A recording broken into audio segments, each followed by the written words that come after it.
Good day, everyone, and welcome to the 2021 Global Forest Watch Small Grants Fund webinar. This webinar is intended to provide an overview of Global Forest Watch and the Small Grants Fund program application process. Some of you may already be familiar with this content, but there may be some small shifts in the scope of the Small Grants Fund, which we'll cover later in this presentation. At the end, we'll also have plenty of time for questions. Before we get started, just a few instructions for the webinar. First, if you could raise your hand, just to let me know that you can hear me. You can click the raise hand button at the bottom of the Zoom screen. Okay, thank you, everyone. Yeah, perfect. I appreciate that. And second, as Alice mentioned in the chat, if you have a question about what we're presenting or any other questions about Global Forest Watch or the Small Grants Fund, please click on the Q&A button and type your question in there. At the end of this presentation, we'll have plenty of time to answer any questions that were typed into that section.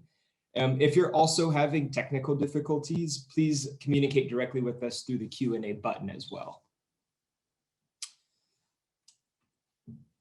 So my name's Colton Naval. I'm an engagement specialist with Global Forest Watch, where I lead the operations, communications, coordination, and capacity building of the Small Grants Fund program.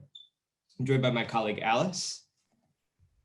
Hi, everyone. My name's Alice Gottesman, and I'm an engagement specialist with Global Forest Watch. I primarily focus on growth, training, and capacity building, as well as community engagement. And I'm excited to be here with you today. Great, thanks so much, Alice. Alice is going to be helping us moderate some of the questions and answering as well. And later, we'll also be joined by Jessica Webb, who is the Senior Manager for Global Engagement. She'll be joining us for the Q&A section to help answer some of our questions, some of the questions you guys might have. So for today's agenda, we'll start off by giving a brief introduction on Global Forest Watch, and then a brief overview of the Small Grants Fund. Then we're going to dive into a demo of Global Forest Watch platform with some of the key features and data sets that are relevant for this particular, for the Small Grants Fund program. We'll then dive more deeply into the Small Grants Fund application process and a demo of the online application. And then at the end, we'll have time for questions and answers.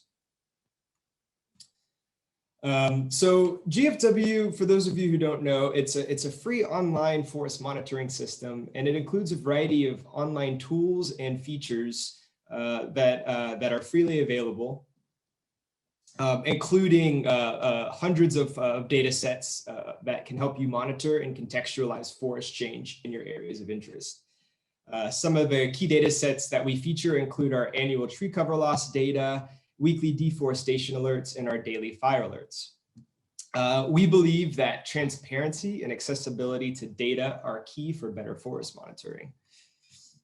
So an example of Global Forest Watch in action is illustrated in this GIF here.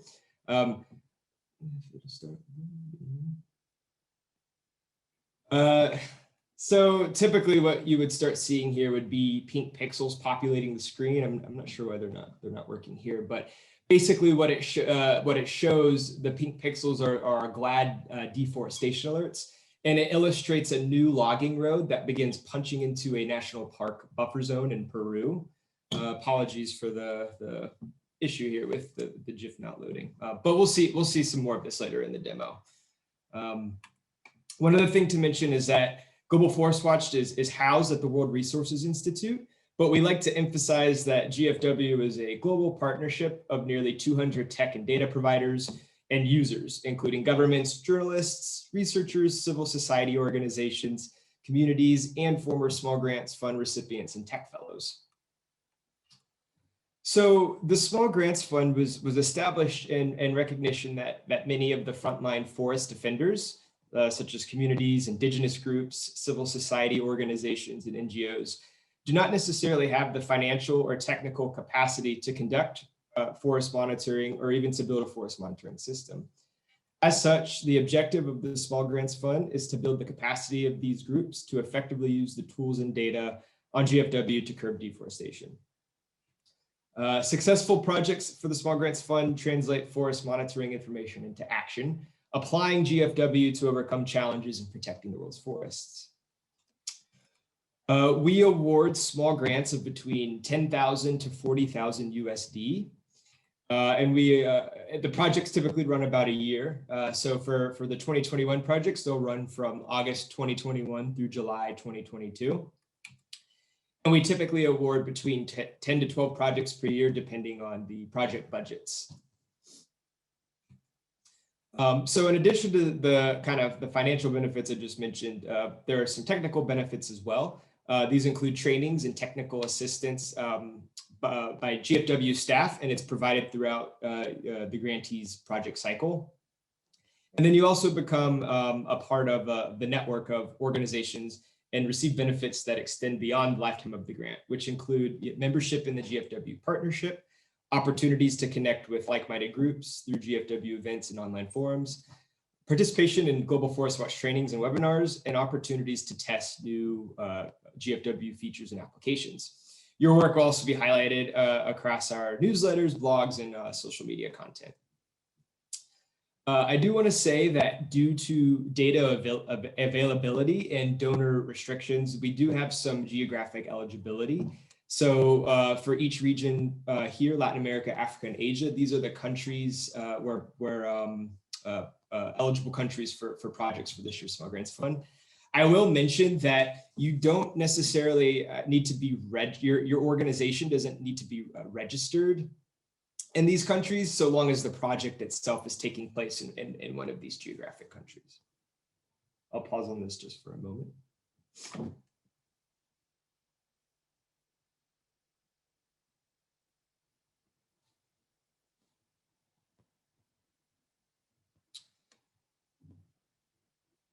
All right, so I'm going to pause about the Small Grants Fund for a moment and direct your attention to a pre-recorded demo of Global Forest Watch. It's going to highlight some of the key features and data sets that will be highly relevant to your applications and your projects.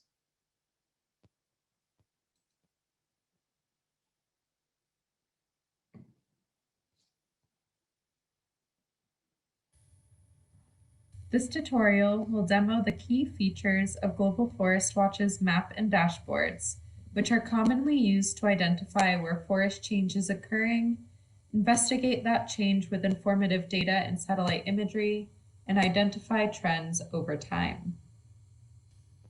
Global Forest Watch's map features hundreds of datasets that cover the globe. When you first access the map, 3 datasets will be automatically activated: tree cover gain, tree cover loss, and tree cover. You can identify which color is associated with each dataset on the legend, as well as what years the data covers. This is important to note because the years that one dataset covers may differ from another dataset. Now, if you look at the map, you can see where each color is and understand what that color indicates. So for instance, if we zoom into Brazil, we can see where tree cover loss has occurred by spotting the pink areas on the map. You can also toggle with the time frame for the tree cover loss data and watch it change over time by pressing the play button. To learn more about the datasets, you can click on the eye icon to the right of the dataset's name.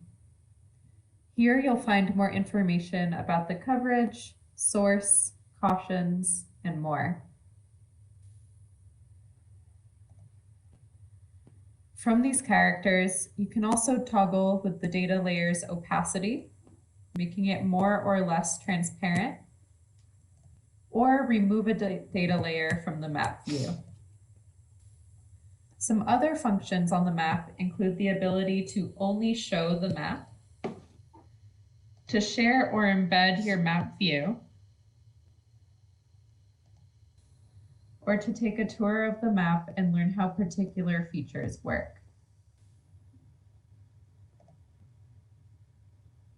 On the left side of the map, we categorize datasets into 5 topics: forest change, land cover, land use, climate, and biodiversity. By clicking into each topic, you can view the datasets we offer and see which are most relevant to you. We also offer some country-specific datasets. For instance, if we click here and select Brazil, you can see that we offer the PRODES deforestation alerts.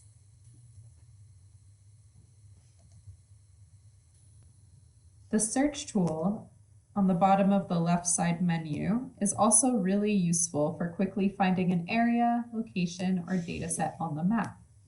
Simply select how you want to search and then enter the relevant information. Under forest change, you can find our alert datasets, such as the GLAD deforestation alerts. GLAD deforestation alerts identify areas of likely tree cover loss in near real time and are provided to us by the Global Land Analysis and Discovery Lab, or GLAD Lab, at the University of Maryland. If we activate the GLAD alerts, we can see the areas across the map of recent likely tree cover loss.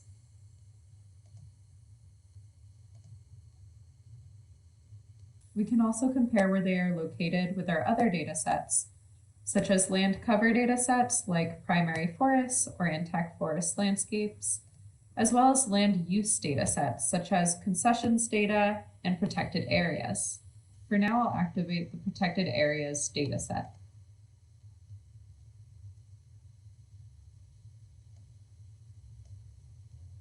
From here, we can take initial steps to investigate the alerts by activating recent satellite imagery. So first I'll zoom into an area that I'm interested in investigating. And I'll do this by either using the zoom in or zoom out icons on the bottom right or with my mouse.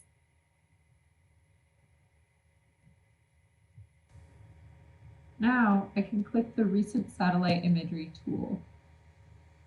This tool shows the latest satellite imagery that meets the selected cloud cover criteria from the Sentinel-2 and Landsat-8 systems. You can filter through satellite imagery by date and cloud cover percentage. So now I'll turn down the opacity of both of these data sets so we can see the satellite imagery underneath. The satellite imagery provides an idea of what the forested area looks like and how it's changed over time. You can toggle the different images by clicking over here on the bottom right. Then we can put the alerts back on to see where they may have occurred within the area you're observing. We can also change the base map. For instance, the planet base map, which is available for the tropics, to gain a clearer visualization of the area with 5-meter resolution. For the planet base map specifically, you can sort through monthly mosaics starting September 2020 and 6-month mosaics for past years, and visualize how your area of interest has changed over time. Within the base map tool, you can also adjust map settings, such as political boundaries, labels, and roads. I'm now going to increase the opacity of the data sets that we're viewing.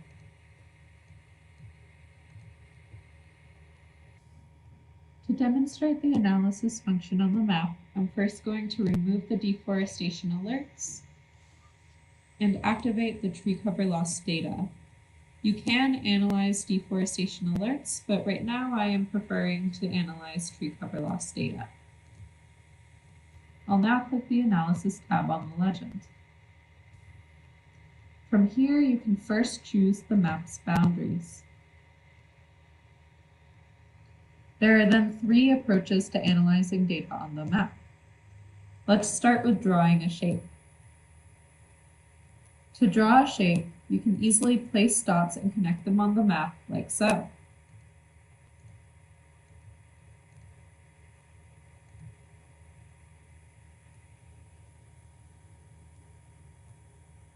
Once your shape is fully connected, the analysis will occur. You can review the results on the left side panel. Alternatively, you can also drag and drop a shapefile or click to upload a shapefile from your computer. The shape will then appear on the map and the analysis will be performed. Lastly, you can click on a layer on the map in order to perform an analysis. If we wanted to analyze this particular protected area, you could click on it and then click Analyze.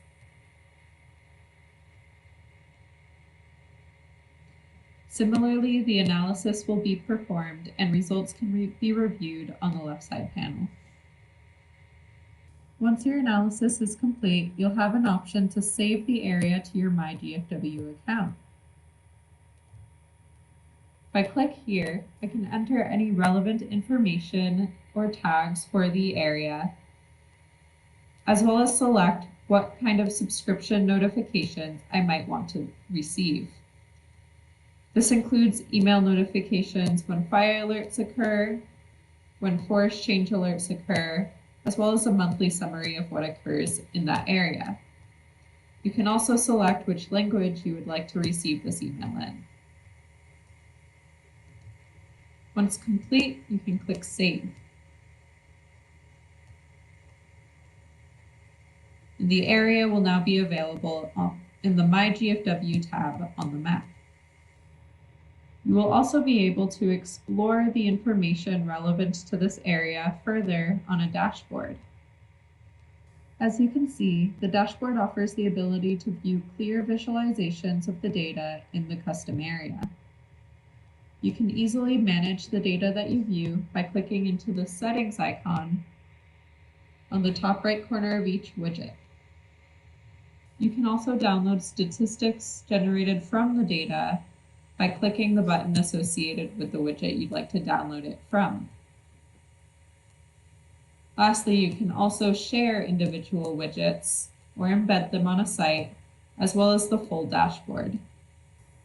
From a custom dashboard, you can navigate to the global dashboard, from which you can generate a dashboard for any country, region, or sub-region.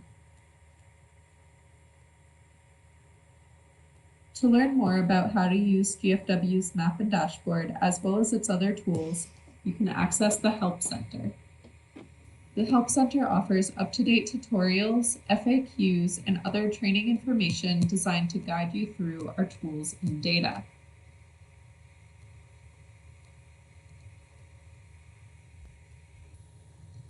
I hope this demo helped provide you with a foundation of how GFW's map and dashboards work and how they could be applied to your work.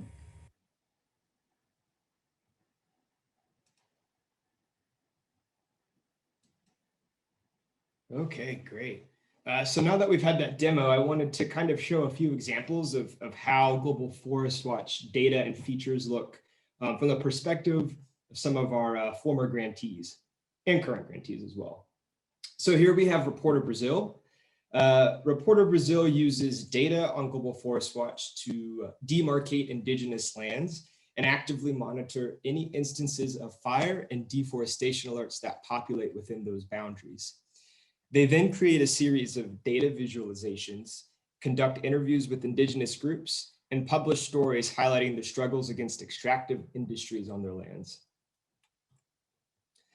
HACA trains police officers and communities on the use of GFW and provides technical support to help them monitor and investigate forest threats throughout Aceh, Indonesia. SAILD is an NGO in Cameroon who focus on building the forest monitoring capacity of communities and conservation management units in the Deng Deng National Park, which is threatened by the operation of the Lampangar hydroelectric dam. These are just some examples of how organizations like you have utilized GFW to protect critical forest landscapes. So now we'll focus on more details of the Small Grants Fund program and application.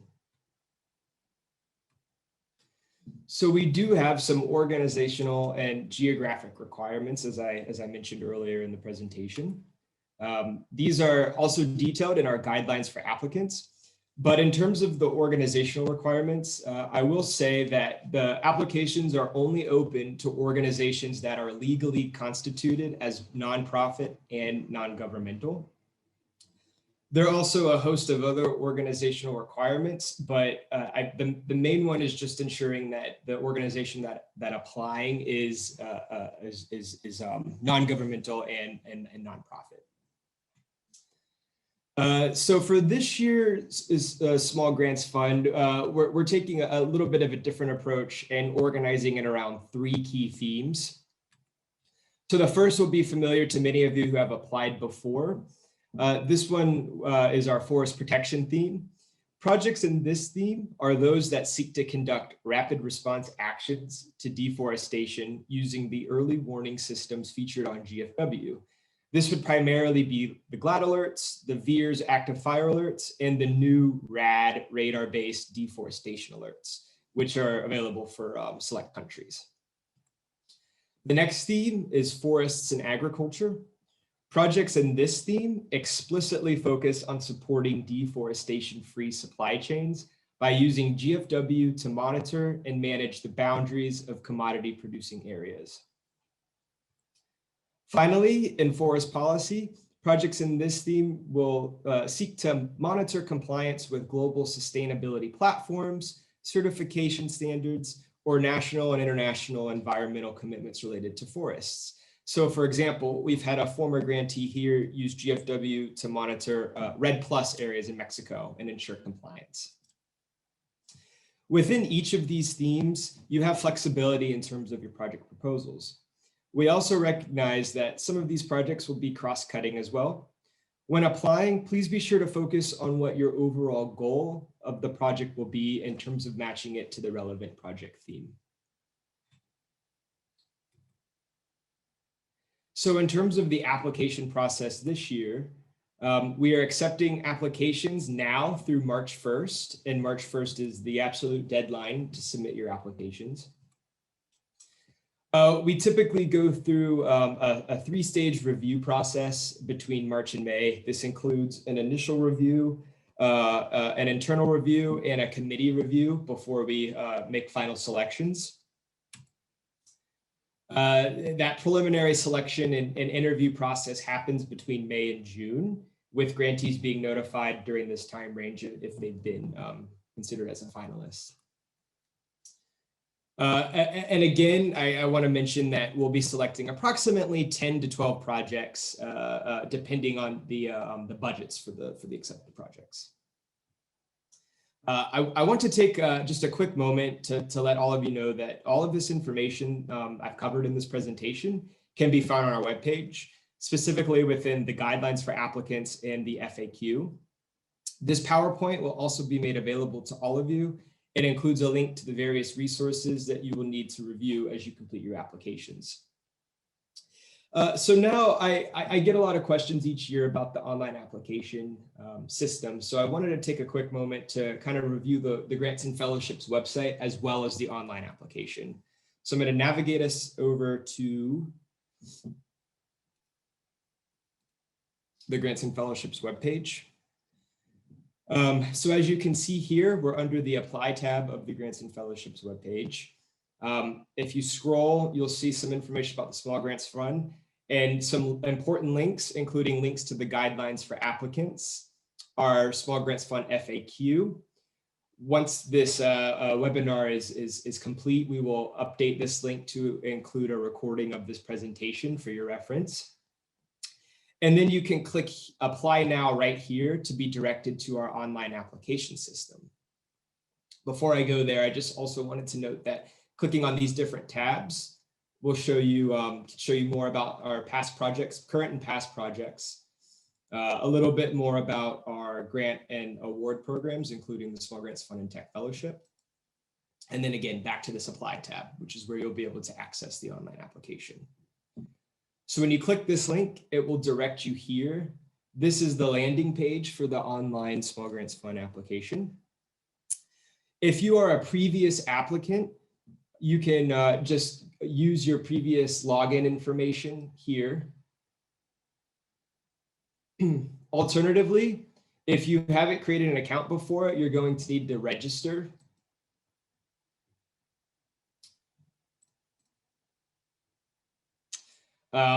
So I'll start by logging. When you click apply, it's going to ask you to enter the name of your organization, and then you're going to click create application. If you're logged in already, or if you already have a login, I recommend logging in first, because if you click apply, you'll just end up creating multiple applications. So only click apply if you if you are applying for the first time in this application cycle. So I'm going to log in.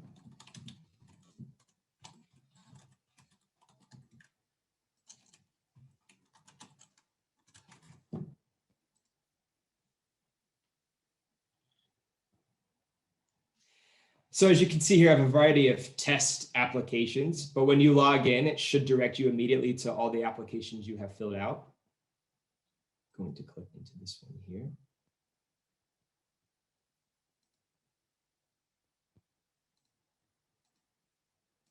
Oops, just give me 1 second.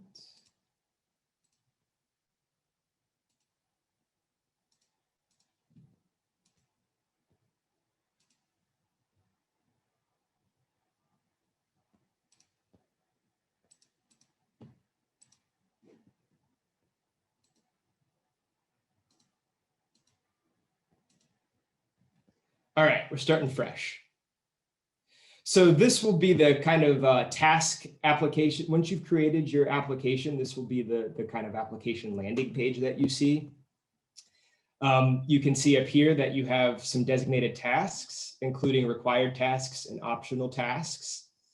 You can click here to rename your application, to download a copy of your application, or to delete your application. You can also add collaborators. So if you have someone who is you would like to help edit and work on the application with you, you can add them by clicking add collaborator here. To get started on the application, you can click any of the tasks. I recommend starting with the application itself. So you'll click on the task. This is prompting me to enter information I have already entered in one of my test applications, which I'm going to do for the sake of this, this demo. So as you're going through the application, you'll enter all the required information. I'm not going to go into detail about the application itself just quite yet. It's just more to show you the process of applying. One of the important things to understand is whenever you are finished with a given task, so for example, this task is the application, make sure you're clicking mark as complete. And as you can see, a green check mark appears to the left here on the side. It'll also appear on this, it'll also appear here under your tasks to let you know that that task is complete. And so you're going to need to make sure that those green check marks are filled in for each of the required tasks. So for the log frame and budget tasks, we have pre-made templates we would like for you to use. When you click into the task, all you need to do to access the template is to click the link, the hyperlink here, and it'll automatically download a template for your use. You'll open the template, edit it, and complete the necessary information, save it, and then click attach file to reattach.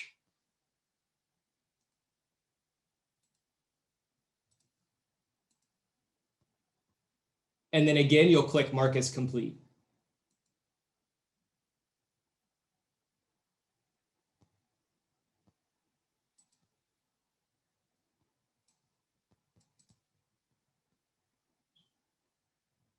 Same with the project budget. We have a template that you can click this hyperlink and it'll automatically download. Once you've completed all the information, attach that here.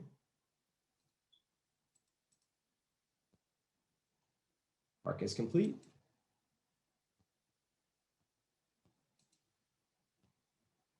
And now you see that I have check marks next to all 3 tasks, which indicate that I have completed the required tasks and my application is now ready to submit. Those check marks will also appear next to your optional tasks as well. So we have some categories. You can upload optional letters of support, any additional supporting financial documents, or any additional documents that are relevant to your project, you can upload here in these optional task categories. But once you have completed the 3 core required tasks, you're able to submit. You will need to click submit, or you can also review. If you click submit, it'll prompt you to review before you submit. So let's see what that looks like. Click review.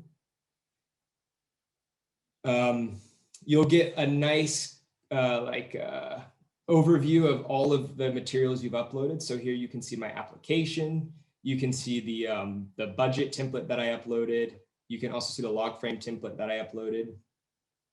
You will also be able to download this as a PDF for your later reference. So just click download.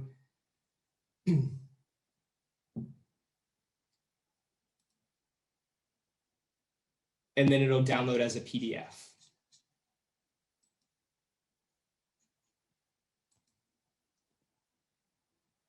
But once you've reviewed and you're happy with the information you've completed, then you can click submit, and then click submit again, and your application will be officially submitted.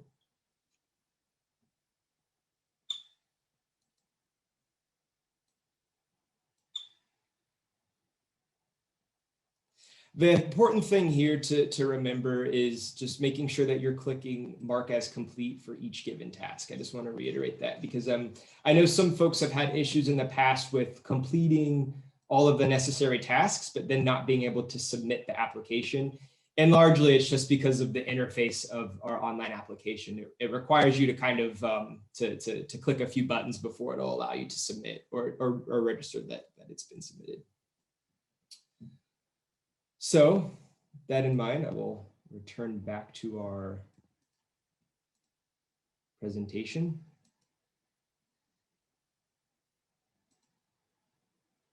And now we will begin the Q&A.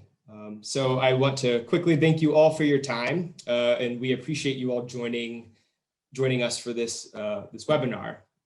And again, as a reminder, if you have questions, please type them in the Q&A box. Thank you.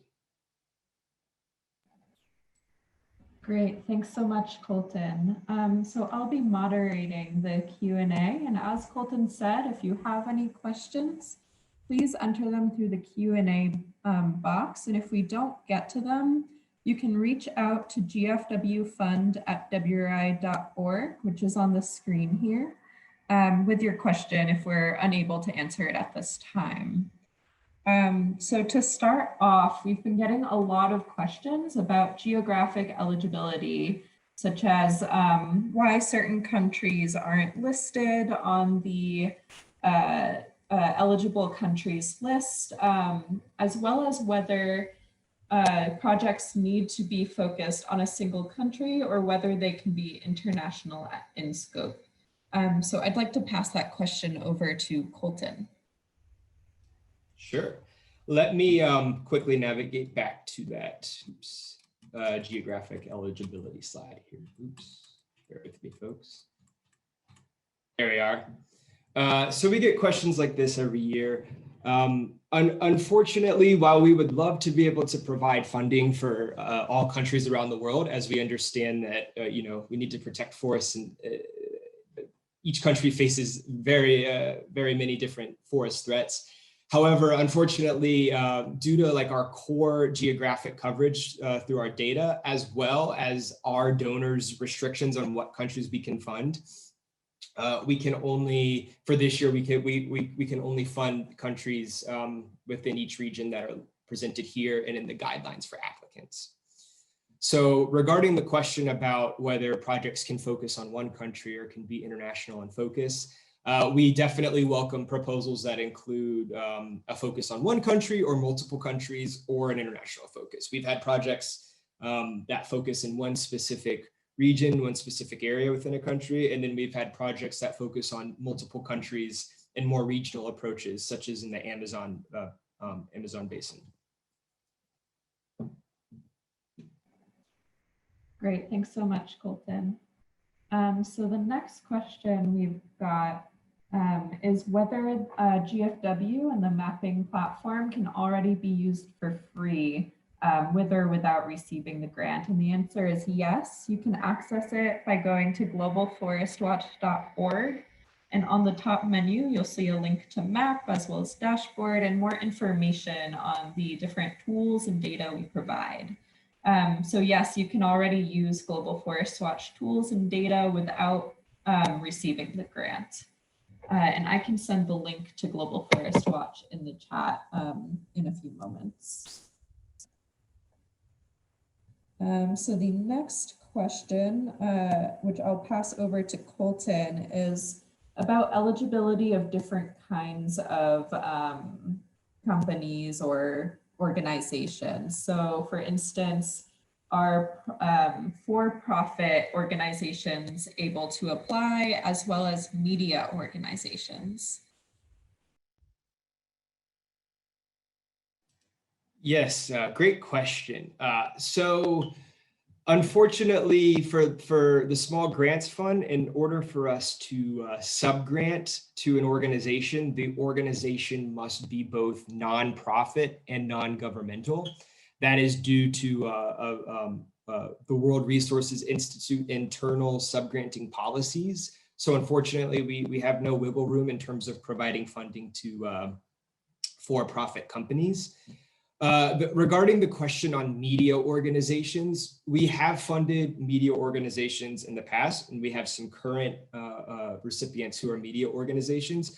But the key element here is that those organizations were nonprofit and non-governmental. So for example, Reporter Brazil and Code for Africa are two current grantees. They are both media organizations in a sense, but they're also both NGOs and nonprofit.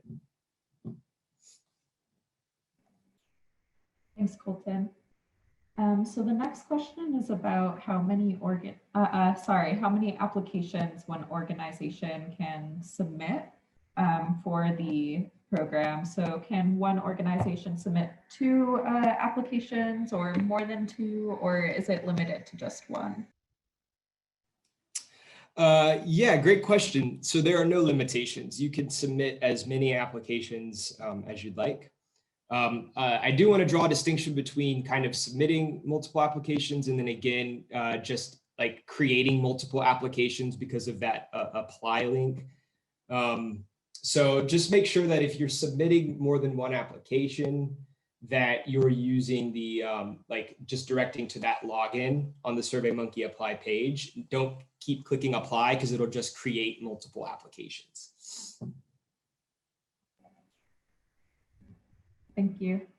So we have a few questions about GFW. One of them is noting that we don't have a lot of specific data for the country of India and whether that they can contribute to providing that data. And so while GFW aims to provide data with a global coverage, it isn't always possible for us. And you can find more information on the geographic coverage of each data layer on the map or on our open data portal. But that said, we may have limited coverage for various reasons. And we work to really incorporate new and relevant data as quickly as we can. So if you know of a publicly available data set that we don't already have featured on our tools, you can contact us at gfw@wri.org and let us know. And the next question about GFW is about the satellite imagery available and how close in time the satellite images are available, as well as whether they're used for information validation. So we have a few different types of satellite imagery available on the map, one being Sentinel-2 imagery, which is available at a 10-meter resolution, and images become available about every 10 days, as well as Landsat-8 imagery, which is available at 30-meter resolution and becomes available about every 16 days. And for those two, so Sentinel-2 and Landsat-8, You can look back at images from the past for up to about 12 months. And in addition to those two satellite images, we also have planet satellite imagery available as a base map, which is at a 5-meter resolution. And this is available for monthly mosaics starting September 2020. And there are 6-month mosaics for previous years and time periods. And essentially, yes, high resolution satellite imagery is used to help validate areas of concern or areas of potential forest loss. Colton, would you like to speak a little bit about how satellite imagery has been used in that case? Sure. So one of I think one of the most exciting things to happen to Global Forest Watch over the past few years is the kind of us obtaining planet imagery. And so a lot of our groups will use the planet imagery to help validate when they're monitoring and trying to prioritize field investigations. And so typically what will happen is they will toggle on our near real-time data sets, which include GLAD, deforestation alerts, and VEERS, active fire alerts. They'll toggle that on a layer on Global Forest Watch map, and then they'll toggle on planet base map imagery. And then you're able to kind of go and investigate. And because of how high the resolution is for planet imagery, a lot of groups are kind of able to kind of determine if a tree cover loss incident is worth investigating just based on what the image shows. So while it's more of a remote verification, and of course, I think a lot of times you, in order to kind of actually validate, you need to kind of send in a drone or go on a field patrol. But as a first step in terms of verifying and trying to like kind of do a preliminary investigation, the planet imagery is very useful in conjunction with the other data features on Global Forest Watch. Oh, and sorry, Alice, sorry. I will just note that if you're interested in learning more about kind of using Global Forest Watch like remotely and for that purpose, we have a recorded webinar that we did over semi-recently that dives into how you can apply Global Forest Watch tools for remote work, particularly during this pandemic.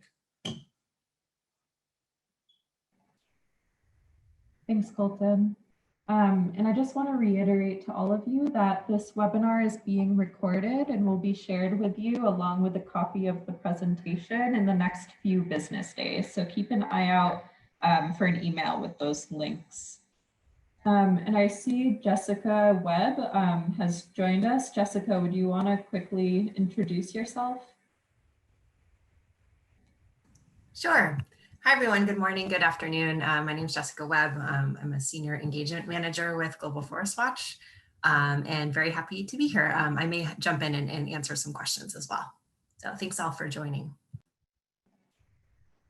Thanks, Jessica. We're happy to have you here.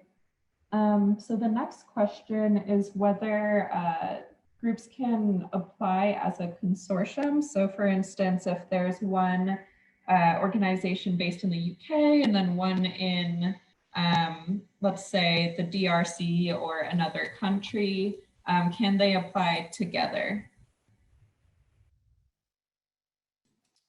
Let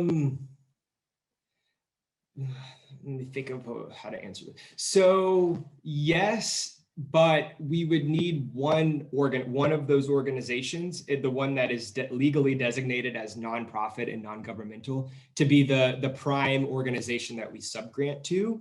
And then through that, they'll be able to kind of subgrant other funds and work together in that kind of consortium model. But I think the key point here is that in order to get the subgrant set up, it would have to be designated to one nonprofit, non-governmental organization. But we do have examples of groups working together in that way in the past as well. So that model works. It's just from administrative operational standpoint, it needs to be one organization that we subgrant to. But in terms of the actual project and sharing of funds, that's no problem. Jessica, did you have anything else you wanted to add to that, or do you think that covers it? No, I think you covered it. Thank you both. So the next question is around whether projects should primarily focus on the use of Global Forest Watch data and tools, or whether they can also incorporate other kind of data resources or applications.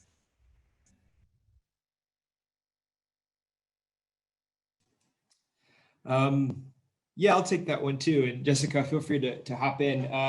Yes, of course, we welcome the use of other data sets, other tools, other features. However, because the Small Grants Fund is explicitly about utilizing Global Forest Watch, we would like to see what value Global Forest Watch adds to your forest monitoring workflow. So yes, we do encourage and like groups to use multiple different forest monitoring tools and data, but again, making sure that Global Forest Watch plays a vital role in your projects is really important as well. Thanks, Colton. So the next question is about whether it's okay for a project to apply to multiple of the categories that you mentioned. So if it applies to, for instance, both forest policy as well as forest protection. Yeah, so in the application, you'll see that you can only choose one primary theme, but we give a section to kind of for you to explain if it's a cross-cutting theme or if it cuts across multiple themes, for you to like kind of write about that in your project proposal. So if you're submitting one application, you can only choose one theme, but we give you room to explain how it fits into multiple themes.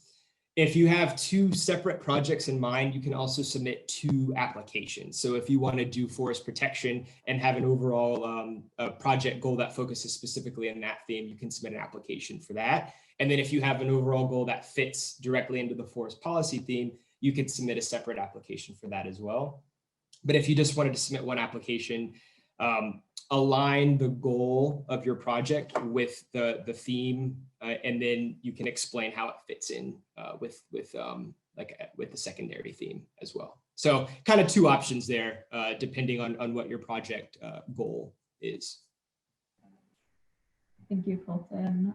So the next question is a pretty good one. It's about what kind of activities we fund through the Small Grants Fund. So for instance, could it be applied to salaries or equipment such as computers or smartphones, or what else might the grant go towards?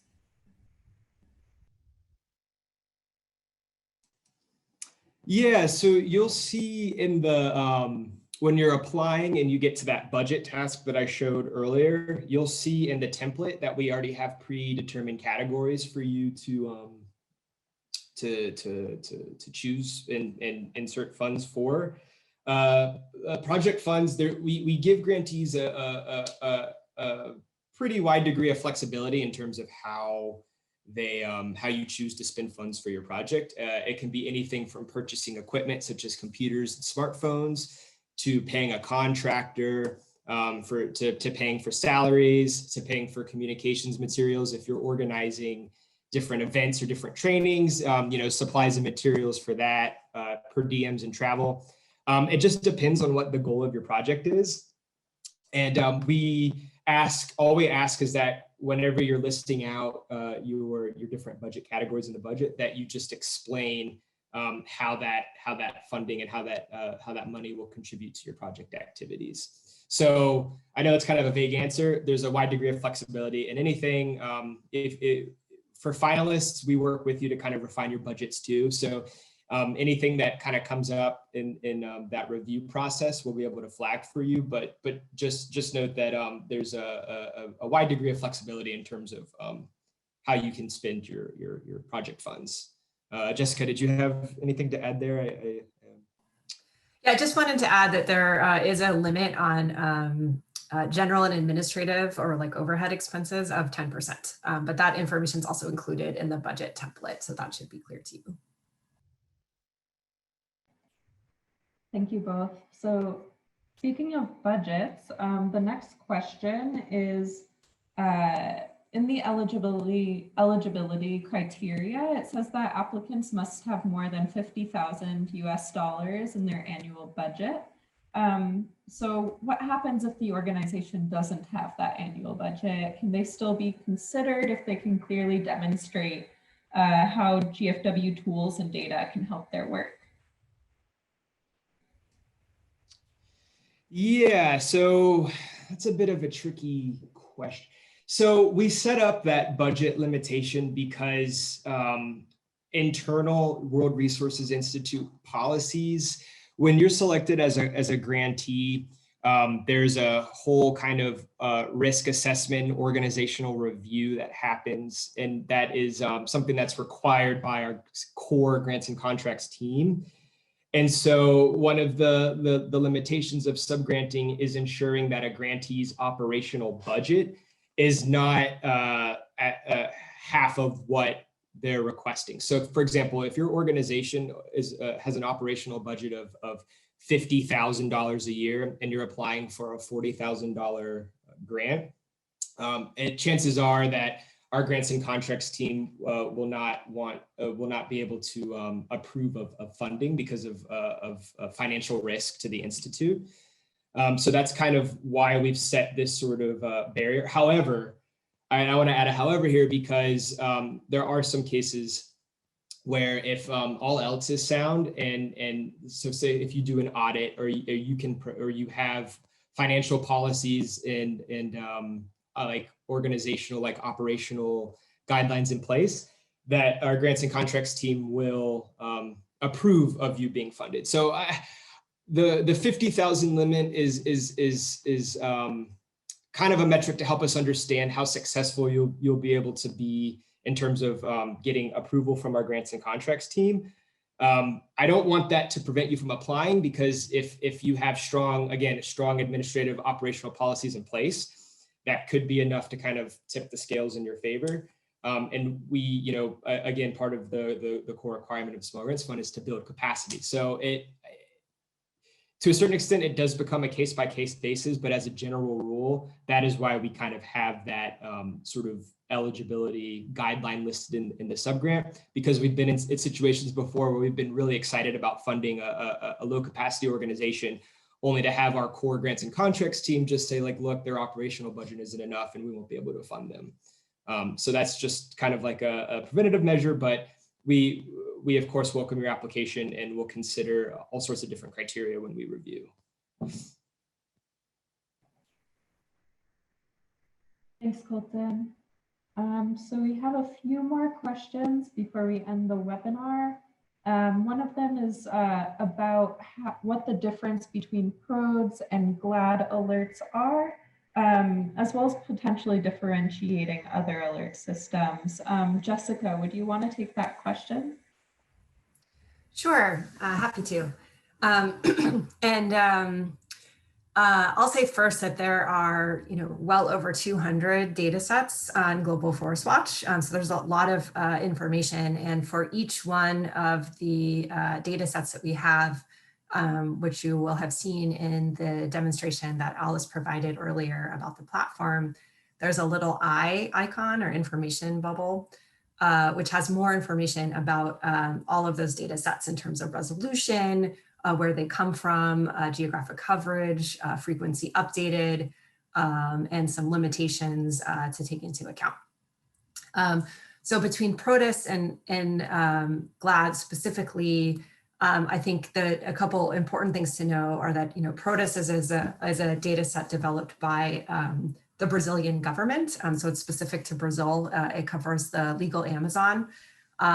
Some of the inputs in terms of satellite imagery, like the Landsat imagery, are used in both PRODES and in GLAD, but the algorithm to detect deforestation varies slightly. I'll say generally what we've seen with PRODES specifically, but also with other countries that have a national system of deforestation alerts, is that many times, different systems have different strengths and weaknesses. And so a lot of actors within those countries or users of that data will actually use multiple systems together. Like the Brazilian government uses like IBAMA, the environmental enforcement agency, uses PRODIS and Deter, which is another Brazilian government alerting system, as well as like LAD data and others in order to get a bigger picture of what's happening. So in general, the more systems that are available within a country, the better, because these are different data points which can help give us even more information about what's happening, both in terms of recent deforestation with deforestation alerting systems, as well as with historical deforestation trends. So they can be used to complement one another. One advantage of the GLAD system, both the annual tree cover loss and the GLAD deforestation alerts, is that the methodology is consistent across the pantropics in the case of the alerts, or globally in case of the tree cover loss data. And so if you're interested in comparing country by country, the GLAD system can be very useful for being able to understand how countries compare to one another, or how deforestation trends compare over different years, whereas country-specific data is only available for that particular country. But all of the systems are useful and can be used to complement one another. We have a lot of information about these different data sets on our blog, and if you send us an email either to the main GFW.WRI.org or the GFW Fund email, we're happy to send you some links that gets a little bit more into detail about this if you're interested. Thanks so much, Jessica. So we have just a couple more questions. We've been receiving a lot of messages about countries that are not on our eligibility criteria. And so I guess one question is, how can people who have projects or needs in non-eligible countries still participate in this type of forest monitoring and forest protection? Colton or Jessica, would you like to take that question? Sure, I can take that one.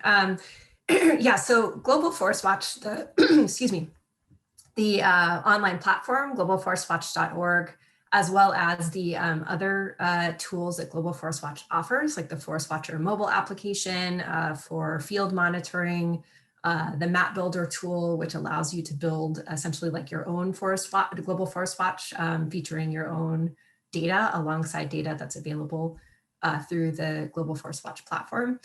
All of the tools are available and free to use for anybody. So, we have millions of users around the world. The Small Grants Fund is just a way for us to work with a very small handful of partners more closely each year, so that in addition to some financial assistance, we can also provide them with some technical assistance. And then it's really a partnership that we appreciate a lot too, because we learn a lot from the organizations that are part of the Small Grants Fund in terms of how they're using the tools. We receive feedback from them that help us to improve the tools. So the larger Global Forest Watch user community, again, is consists of millions of people around the world, and you don't necessarily have to be part of the Small Grants Fund in order to use the tools for whichever purposes that you have. Thank you, Jessica. And we'll take one more question, but I want to reiterate, if we're unable to answer your question today, please feel free to reach out to gfwfund@wri.org, and we'd be happy to work with you and try to answer your question. The email is here on the screen. So the last question that we'll get to today is, as there are many restrictions due to COVID, are there any specific rules or guidelines that we have in place for this round of projects? Ooh, that's a great question. So, oh man. Obviously, safety and security come first for all of our grantees and all of our partners and users as well. So we don't want to put you in a situation where you're at risk for, getting COVID, which is just terrible. And we actually have been experimenting around with adjusting your project to kind of fit the realities of COVID. So we don't have any like hard and fast criteria. It's more about just ensuring that from your perspective and during your project that you're not putting yourself or any of your stakeholders at risk. So a lot of that will probably end up taking the form of more like virtual convenings, virtual trainings, and more kind of virtual interactions during the project. And we take that into consideration as well in the review process. Understanding that, travel restrictions and government guidelines change and vary depending on the country. So we definitely like work with our grantees to adjust and adapt their project scope and their project timeline as necessary given the pandemic. Jessica, did you have anything else to add? Yeah, thanks, Colton.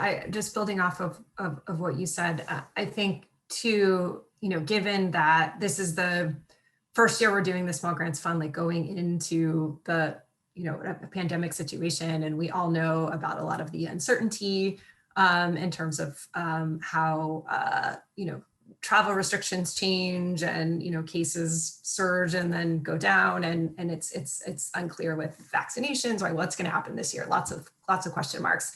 So I think to the extent in which in your application and in the log frame specifically, you can lay out sort of what you intend to do based on your best guess and understanding of what circumstances would permit, but also explain sort of a contingency plan, right? So if you are planning to do 5 field patrols and you're not able to, do 2, then what would you do instead? So that would be really helpful to us. This is information that we would probably reach out towards the end of the process, like if your project is amongst the finalists to clarify, but if you could explain those contingency plans ahead of time, that would be really helpful for the review committee.